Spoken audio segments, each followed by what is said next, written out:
Hi friends, welcome to Monica's home studio.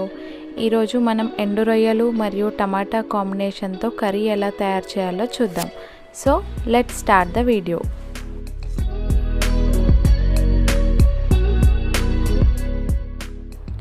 ముందుగా stove వెలిగించి ఒక బౌల్ పెట్టుకొని అందులో ఎండు రొయ్యలు వేసి ఇలా వేయించుకోవాలి.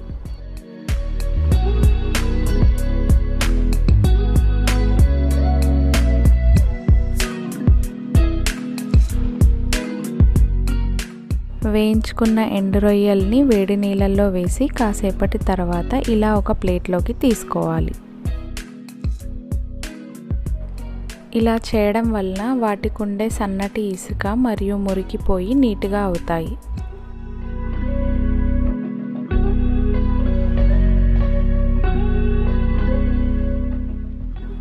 తర్వాత స్టవ్ వెలిగించి ఒక బౌల్ పెట్టుకొని 2 టేబుల్ స్పూన్ల ఆయిల్, 4 సన్నగా తరిగిన ఉల్లిపాయలు, చిటికెడు ఉప్పు వేసి ఒకసారి కలిపి కాసేపు ఉడకనివ్వాలి.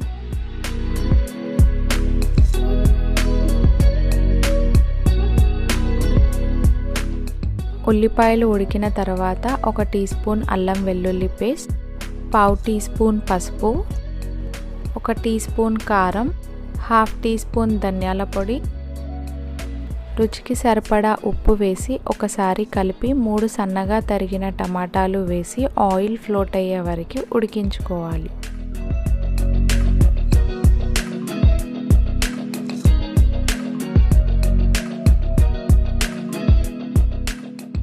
ఆయిల్ ఫ్లోట్ అయిన తర్వాత రొయ్యలు మరియు కొన్ని నీళ్లు పోసి ఒకసారి కలిపి కాసేపు ఉడికించుకోవాలి.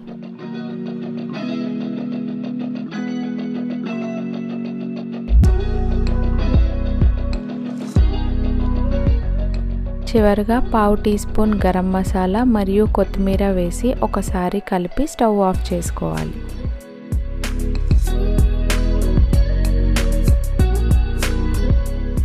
అంతే, గుమగుమలాడే టమాటా రొయ్యల కర్రీ రెడీ.